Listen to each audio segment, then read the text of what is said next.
तो स्वागत है आपका वाईटी क्लासेस में। तो आज हम पढ़ेंगे राजस्थान के लोक देवता। राजस्थान के लोक देवता। तो लोक देवताओं में सबसे पहले हम बात कर लेते हैं पंचपीरों की। तो पंचपीरों में ज्यादातर प्रश्न यही से आता है कि निम्न में से कौन सा पंचपीरों में शामिल नहीं है। निम्न में से कौन सा लोक देवता पंचपीरों में शामिल नहीं है। 300 इनमें से दे देता है और एक दर देता है तेजाजी वगैरह को, उनमें से रख देता है। तेजाजी, रज्जब जी, कोई भी दर दे एक। तो हमें ये छांटना पड़ेगा कि कौन सा नहीं है। तो इसके लिए हमारी ट्रिक्स है गोपीराम हैना। गोपीराम हैना। तो गो से गोगा जी, पी से बाबू जी, रा से रामदेव जी, है से माँ से मांगल्य मिया जी और है से खड़गू जी। तो इस ट्रिक पे आते हैं और इसमें कुछ थोड़ा वर्क करते हैं। ट्रिक है अपनी पंचपीरों की गोपीराम हैना। गोपीराम हैना, ना से कुछ आएगा नहीं इसलिए पहले काट दिया है। गो से गोगा जी, पी से बाबू जी, रा से रामदेव जी, माँ से मांगलिया मिया जी और हा से हड़बू जी। हा से हड़बू जी। अब आपका यहाँ से प्रश्न आता है नहीं वाला है वाला कोई सा भी आए, आपको गलत नहीं करके आना है। आपको गलत करके नहीं आना है। तो अब इसके बाद में देखते हैं हम कि लोक देवता किसे कहते हैं। लोक देवता, लोक देवता तो स्थानीय जनता में, स्थानीय जनता के मानस पटल पर, स्थानीय जनता के मानस पटल पर लोगों द्वारा बनाई गई छवि, लोगों द्वारा देवताओं के समान बनाई गई छवि, लोग जो छवि बनाई है उनको लोक देवता कहते हैं। स्थानीय लोगों के मानस पटल पर जिन लोगों ने देवताओं की भांति छवि बनाई है, देवताओं की भांति चमत्कार दिए हैं, उनको हम लोक देवता कहते हैं। उनको हम लोक देवता कहते हैं। तो लोक देवताओं में हम सबसे पहले पंचपीरों की बात करते हैं। पंचपीरों की ट्रिक अपनी है और इससे सारे के सारे पांचों के पांचों निकल आएंगे। और पांचों जब ये निकल आएंगे अपने, एक खड़गू जी को भी शामिल लेते हैं, तो इससे कोई भी प्रश्न गलत नहीं होगा। तो अब हम आगे एक एक करके 1 बाय 1 करके 1 2 3 ऐसे करके मतलब पांचों पंचपीरों को पढ़ेंगे। तो सबसे पहले लेंगे हम अपन, अगली स्लाइड में लेंगे। तो सबसे पहले लेंगे अपन गोगा जी को। आज हम देखते हैं सबसे पहले नंबर पे गोगा जी। तो गोगा जी सबसे पहले लेते हैं गोगा जी का जन्म। जन्म कहाँ हुआ था? तो जन्म हुआ था ददरेवा चूरू, ददरेवा चूरू में जन्म हुआ था इनका, ददरेवा चूरू में। और कब हुआ था? 1003 ईस्वी में। 1003 ईस्वी में जन्म हुआ था इनका ददरेवा चूरू में। ददरेवा कहां पर है? चूरू में। और ददरेवा चूरू में इनका जन्म हुआ। कब हुआ था? 1003 ईस्वी में। पिता थे इनके जेवर सिंह। जेवर सिंह। अच्छा, तो जेवर को देख करके सभी की क्या खिल जाती है? बाँछें। क्या खिल जाती है? बाँछें खिल जाना मतलब खुशी हो जाना। बाँछें खिल जाना मतलब खुशी हो जाना। तो इनकी माता का नाम है वात्सल देवी। क्या नाम है? वात्सल देवी। वात्सल देवी कह सके, वात्सल देवी भी कह सके भाई। कहीं कहीं वात्सल देवी आ सके। वात्सल दे, देखो मतलब देवी समझो, देखो मतलब देवी समझो। पत्नी क्या है? कैमल दे। पत्नी का नाम क्या है? कैमल दे। पत्नी कैमल दे। उपनाम जहार पीर भी कह में, गोगा पीर भी कह में, जहार वीर भी कह में, गोगा वीर भी कह में। और नागराज का अवतार यानी शेषनाग का अवतार, नागों के देवता भी कहते हैं इसको, और गौरक्षक भी कहते हैं। ये इसके उपनाम है। ये इसके उपनाम है। गुरु, गुरु गोरखनाथ। गुरु गा से गोगा, गा से गुरु और गा से गोरखनाथ। गा से गोगा, गा से गुरु और गा से ही गोरखनाथ। गोरखनाथ के चेले थे गोरखनाथ। गोरखनाथ के चेले भर्तृहरि भी थे। गोरखनाथ के चेले गोगा जी भी थे। घोड़ी, लीली घोड़ी कैसी? और नाम है गोगा बप्पा। गोगा बप्पा घोड़ी का नाम है। या तो लीली कहते हो या गोगा बप्पा घोड़ी। चचेरे भाई का नाम है अर्जन और सर्जन। जैसे हमारे विवेक के चचेरे भाई का नाम है अर्जुन, तो वैसे ही बहू के को अर्जुन और सर्जन, ये दोनों दो भाई है, अर्जुन व सर्जन। गोगा जी के चचेरे भाई थे अर्जुन व सर्जन, अर्जुन व सर्जन। इसके बाद में देखते हैं शीर्ष मेढ़ी। शीर्ष मेढ़ी मतलब ऊपर होगी शीर्ष मेढ़ी, तो शीर्ष मेढ़ी है अपनी ददरेवा चूरू, ददरेवा चूरू में, ये ददरेवा चूरू में शीर्ष मेढ़ी है। शीर्ष मेढ़ी का मतलब है कि जब ये इनकी मृत्यु हुई थी तो इनका यहाँ पर कट के शीश गिरा था। क्या गिरा था? शीश, शीश गिरा। शीश ऐसे नहीं लिखते हैं, ऐसे लिखते हैं शीश। यहाँ पे शीश गिरा था, कहाँ पे? शीर्ष मेढ़ी में। और शीर्ष मेढ़ी कहाँ है? ददरेवा चूरू में। शीर्ष मेढ़ी कहाँ है? ददरेवा चूरू में। इसके बाद में देखते हैं अपने धुरमेड़ी, तो धुरमेड़ी में धड़ गिरा था, और धुरमेड़ी है नोहर हनुमानगढ़, नोहर हनुमानगढ़, हनुमानगढ़, नोहर हनुमानगढ़ में। और ये जो इसको गोगा मेढ़ी भी कहते हैं, धुरमेड़ी को ही गोगा मेढ़ी कहते हैं, गोगा मेढ़ी, धुरमेड़ी को ही गोगा मेढ़ी कहते हैं, धुरमेड़ी को ही गोगा मेढ़ी कहते हैं। और ये नोहर, नोहर तहसील है हनुमानगढ़ की, उसमें है ये। कहां पर गिरा था? धुरमेड़ी यानी धड़, धड़ गिरा था। यहाँ पर क्या गिरा था? धड़। वहां तो गिरा शीश, यहाँ धड़ गिरा था, इसका धड़ गिरा। अब ये गोगा मेढ़ी है, जो गोगा मेढ़ी का निर्माण किसने करवाया? निर्माण करवाया फिरोज शाह तुगलक ने, फिरोज शाह। किसने निर्माण करवाया भाई? फिरोज शाह ने। और इसका वर्तमान स्वरूप किसने बनवाया? वर्तमान स्वरूप किसने दिया? बीकानेर के शासक गंगा सिंह ने, गंगा सिंह। तो वर्तमान स्वरूप लाया गंगा सिंह। गंगा सिंह कहां का था? बीकानेर का। और इसको सबसे पहले किसने बनवाया?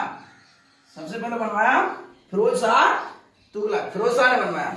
तो सबसे पहले बनाया फिरोज शाह ने, और वर्तमान स्वरूप दिया था गंगा सिंह ने। किसका? गोगा मेढ़ी का। किसका? गोगा मेढ़ी का। गोगा मेढ़ी कहाँ है? नोहर हनुमानगढ़ में। गोगा मेढ़ी कहाँ है? नोहर हनुमानगढ़ में। गोगा मेढ़ी क्यों प्रसिद्ध है? क्योंकि यहाँ पर गोगा जी का धड़ कट करके गिरा था। उसके बाद में देखते हैं गोगा जी की ओल्डी, गोगा जी के मंदिरों को, गोगा जी के मंदिरों को सांचौर जालौर में, सांचौर जालौर में, सांचौर जालौर में गोगा जी की ओल्डी कहते हैं। गोगा जी के मंदिरों को सांचौर जालौर में गोगा जी की ओल्डी कहते हैं। तो यहाँ पे सांचौर जालौर, और सांचौर जालौर को ही राजस्थान का पंजाब कहते हैं। इसके बाद में देखते हैं मेला। मेला गोगा नवमी को लगता है, और गोगा नवमी पड़ती कब है? भाद्रपद कृष्णा नवमी, भाद्रपद कृष्णा नवमी। तो मेला लगता है गोगा नवमी। इस नवमी यानी कौन सी नवमी है? भाद्रपद, भाद्रपद कृष्णा नवमी, भाद्रपद कृष्णा नवमी। इसको ही गोगा नवमी बोलते हैं। भाद्रपद कृष्णा नवमी को गोगा नवमी बोलते हैं। इसी के दिन, इस दिन ही मेला लगता है, यानी कि भगवान श्री कृष्ण के जन्म के एक दिन बाद, एक दिन बाद कृष्ण जन्माष्टमी कब आवे? भाद्रपद कृष्ण नवमी, भाद्रपद कृष्ण अष्टमी को आती है कृष्ण जन्माष्टमी, और उससे एक दिन पीछे इसका मेला पड़ता है गोगा नवमी, भाद्रपद कृष्णा नवमी। इसको याद करने के लिए इससे अच्छी ट्रिक्स हो नहीं सकती, इससे अच्छी ट्रिक्स हो नहीं सकती। देखो भाई कि मतलब कृष्ण भगवान का जन्म कब है? भाद्रपद कृष्णा अष्टमी, यानी कि कृष्ण जन्माष्टमी, कृष्ण जन्माष्टमी बोलते हैं उसको। अब फिर इसके एक दिन बाद भाद्रपद कृष्णा नवमी, भाद्रपद कृष्णा नवमी को गोगा जी का मेला लगता है। और युद्ध किसने किया? युद्ध किसके साथ किया था इसने? महमूद, महमूद गजनवी, महमूद गजनवी के साथ इसने युद्ध किया था। और ये गोगा राखड़ी क्या है? ये गोगा राखड़ी क्या है? इसको भी देखते हैं भाई। गोबर राखड़ी वो है जब किसान हल चलाने से पहले अपने हल को 9 गांठों वाली, कितने गांठों वाली? 9 गांठों वाली, नवमी और 9 गांठ, नवमी और 9 गांठ। हल चलाने से पहले अपने हल की पूजा 9 गांठ वाली राखी बांधकर करता है, 9 गांठ वाली राखी बांधकर करता है। तो ये हो जाएगी 9 ऐसे लिख लो आप, 9 गांठों वाली राखी, 9 गांठों वाली राखी किसको बांधता है? हल को बांधी जाती है खेत जोतने से पहले। तो राजस्थान के लोक देवता गोगा जी में बस इतना ही है। और हाँ, इसके मुख्य दरवाजे पर क्या लिखा हुआ है? मुख्य दरवाजे पर इस पे लिखा हुआ है बिस्मिल्लाह शब्द। क्या लिखा हुआ है? बिस्मिल्लाह शब्द। क्योंकि पहले बनवाई को नहीं, फिरोज शाह ने बनवाई, तो वो अपनी भाषा को कुछ तो कुछ ऐसा छोड़ जाएगा, तो उसने इसके मुख्य दरवाजे पर एक शब्द लिखा हुआ है बिस्मिल्लाह। यहां से भी प्रश्न कभी कभार पूछ लिया जाता है, इंपॉर्टेंट है। ये बस इतना इसी स्लाइड में, इसके बाद में अगली स्लाइड में, तब तक आप स्क्रीनशॉट ले लीजिए। तो सबसे पहले लेते हैं पाबूजी। पाबूजी के बाद में जहां देखते हैं जन्म कहां होता है इसका? कोलमंड है जोधपुर में, कोलमंड जोधपुर में, और 1239 ईस्वी में हुआ। तो देखो पाबूजी का जन्म कोलमंड जोधपुर में हुआ था, 1239 ईस्वी को हुआ था। पिताजी का नाम था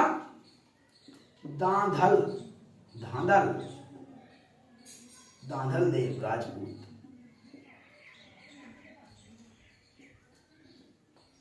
पिताजी का नाम था दांधल देव राजपूत। माता थी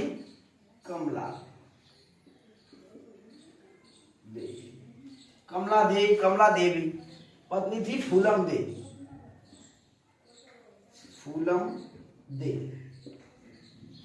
उपनाम थे इनके लक्ष्मण का अवतार,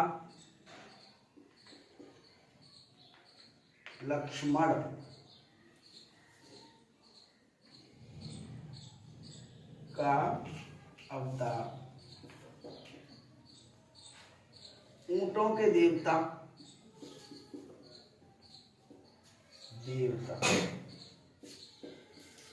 प्लेग रक्षक।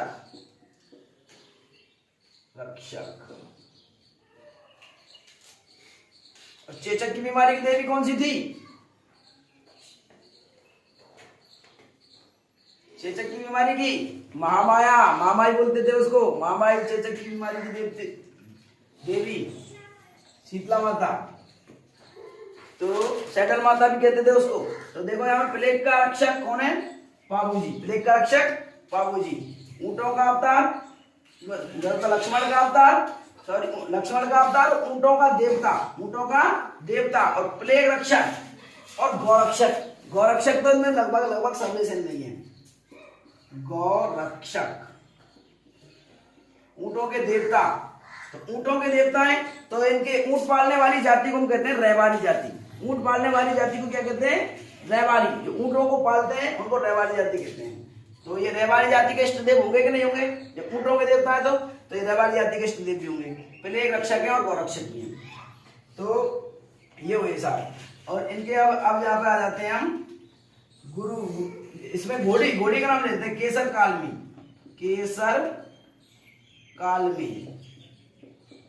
कालमी इनकी घोड़ी का नाम था।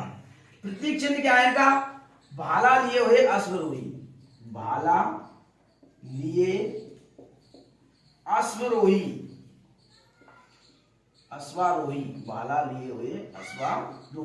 ये भाला लिए हुए अश्वारोही होगा तो हम समझेंगे वो कौन है? पाबूजी। भोपे व अनुयायी, नायक ऑब्लिक में थोरी। नायक भी कह सकें और बोलते थोरी भी कह सकें। अब इनके जो भोपे और अनुयायी हैं वे कौन से ज्यादातर? रैवारी जाति के। रैवारी जाति, और रैवारी जाति कौन सी है? जो ऊंट पालेगा वो जाति है। तो रेवाड़ी जाति के लोगों के द्वारा बाबूजी के पब्बाड़े गाए जाते हैं। बाबूजी के पब्बाड़े, पब्बाड़े एक ही बात है। बाबूजी के पब्बाड़े गाए जाते हैं और वो माठ वाद्य यंत्र की सहायता से गाए जाते हैं। माठ। तो आगे देखते हैं बाबूजी प्रकाश। बाबूजी प्रकाश जो बाबूजी के जीवन दर्शन से संबंधित लिखी हुई पुस्तक है और ये लिखी थी आसिया मोड़जी ने। आसिया मोड़जी, आसिया मोड़जी ने बाबू प्रकाश नाम से बाबू के जीवन दर्शन पर आधारित पुस्तक लिखी थी। ये मोस्ट है और यहां से प्रश्न पूछा जा सकता है। फल, फल इनकी सर्वाधिक लोकप्रिय है। सभी लोक देवताओं में बाबूजी की फल सर्वाधिक लोकप्रिय है। लोकप्रिय, सर्वाधिक लोकप्रिय फल पूछे तो किसकी है? बाबूजी की। और ये जो फल है ये भोंपों द्वारा, भोंपों मतलब बाबूजी के अनुयायी, अनुयायी तक आके भोंपे, बाबूजी के अनुयायी तक आके भोंपे, जो बाबूजी के जो अनुयायी होते हैं उनको भोंपे बोलते हैं। और उनकी ये जो इस फल को वाचन करते हैं, इस फल का वाचन करते हैं। किस फल? बाबूजी की फल, बाबूजी की फल का ये वाचन करते हैं। तो बाबूजी की फल, बाबूजी की फल, और बाबूजी के फल का वाचन करते हैं रावण हत्ता, रावण हत्ता वाद्य यंत्र के साथ, वाद्य यंत्र के साथ, किसके साथ करते हैं भाई? रावण हत्ता वाद्य यंत्र के साथ। बाबूजी की फलें जो सर्वाधिक लोकप्रिय है, इनके भोंपों द्वारा बांची जाती है। किनके भोंपों द्वारा? बाबूजी के भोंपों द्वारा बांची जाती है। और बाबूजी की फल है जो रावण हत्ता वाद्य यंत्र के साथ बांची जाती है। अब इसके बाद में देख लें युद्ध। युद्ध किससे किया था इसने? तो युद्ध किया था इसने एक इनके जो बहनोई थे। कौन थे? अपने बहनोई से ही युद्ध किया था इन्होंने, अपने बहनोई से युद्ध किया था। और वो थे अपने बहनोई, बहनोई मतलब जीजा, खींची थे। कौन थे? खींची। तो इनसे युद्ध किया था और मतलब देवल चारणी की गाय छुड़ाने गए थे। इनसे युद्ध क्यों किया था? देवल चारणी की गाय छुड़ाने के लिए। देवल चारणी की गाय छुड़ाने के लिए युद्ध किया था। और इनके सहयोगी थे चांदा, और एक था चांदा के बाद में था एक हरमल। ये इनके सहयोगी थे, चांदा और हरमल। और बाबूजी जब ये गाय छुड़ाने गए थे ना, तब इनका विवाह हो रहा था। क्या हो रहा था? विवाह। किसकी गाय? देवल चारणी। किसकी गाय? देवल चारणी की गाय छुड़ाने गए थे। किससे? अपने जीजा से, अपने जीजा से। तब ये इनका मतलब शादी हो रही थी। तो इनके मतलब 3 फेरे तो पूरे हो गए, 3 फेरे तो पूरे हो गए और चौथा आधा हो गया था। तभी इन्होंने 3.5 फेरे लिए और वहीं तो उठ के नहीं चल दिए। तो इनके अनुयायी शादी करते समय 3.5 फेरे ही लेते हैं। 3.5 फेरे ही लेते हैं। इनके अनुयायी शादी करते समय 3.5 फेरे लेते हैं बस, और ब्याह पूरा माने। और इनके गुरु थे सम्रत भारती, जिनसे इन्होंने शास्त्रों की शिक्षा ली थी।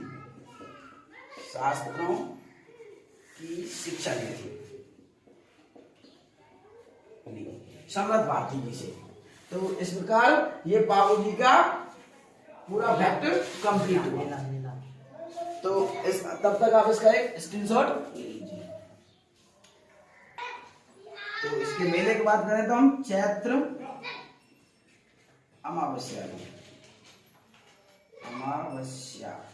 चैत्र अमावस्या को इसका बाबूजी का मेला लगता है। और इनकी मृत्यु कहाँ हुई थी? मृत्यु को भी लिखा देते हैं। मृत्यु हुई थी दैचू गांव, जयपुर। मृत्यु हुई थी इनकी दहचू गांव जयपुर। तो 3.5 फेरे लेते हैं और इनमें इस स्लाइड में और कुछ खास है नहीं, आगे अगली स्लाइड है। उसके बाद ले लेते हैं रामदेव जी। तो रामदेव जी में सबसे पहले जन्म देखते हैं। उंडू कश्मीर, उंडू कश्मीर और बाड़मेर में। उंडू कश्मीर बाड़मेर में 1352 ईस्वी को रामदेव जी का जन्म हुआ था। तो इनके पिता की बात करते हैं हम। पिता कौन थे? अजमाल सिंह। अजमाल सिंह तो पिता थे इनके अजमाल सिंह, तंवर वंशीय राजपूत। तंवर वंशीय राजपूत थे।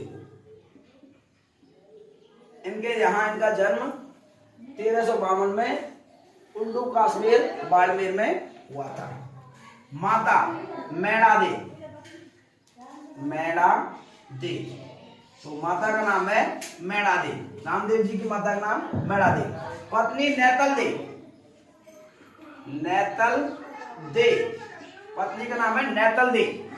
और उपनाम है इनके कृष्ण का अवतार, कृष्ण का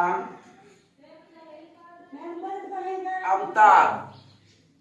इसके बाद में इसको बोलते हैं रूडेचारा धड़ी, रूडेचारा धड़ी। रामसा पीर, रामसा पीर भी बोलते हैं इसको।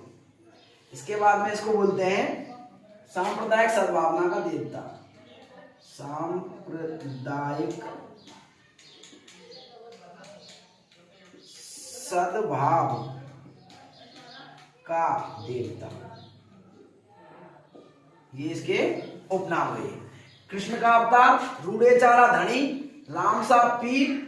और बोलते हैं इसको, ये अलग नाम है इसका, ये अलग नाम है, ये रामसा पीर अलग नाम है। और सांप्रदायिक सद्भाव का देवता ये अलग नाम है। गुरुदेव के बालीनाथ, बालीनाथ, बालीनाथ इनके गुरु थे। घोड़ा, घोड़ा था इनका नीला घोड़ा, नीला घोड़ा। और नीला घोड़ा इनका रंग कैसा था पर इसका? हरा, हरा। प्रतीक चिन्ह क्या है? पगलिया। पगलिया मतलब एक चबूतरे पर 2 पैरों के निशान, उनको बोलते हैं पगलिया। पगलिया प्रतीक चिन्ह है। अनुयायी कौन है इनके? तो अनुयायी दे देंगे हम कामड़, कामड़िया, कामड़िया,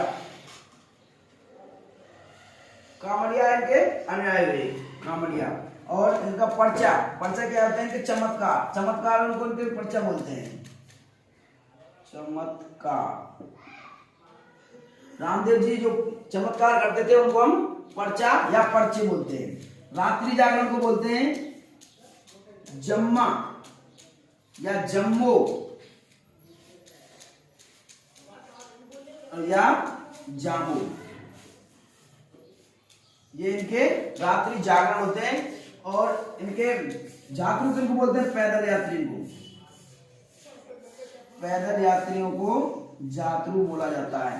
रामदेव जी के पैदल यात्री जातरू को क्या बोला जाता है? जातरू। भक्त कौन थे इनके? मेघवाल जाति के लोग, मेघवाल जाति के लोग।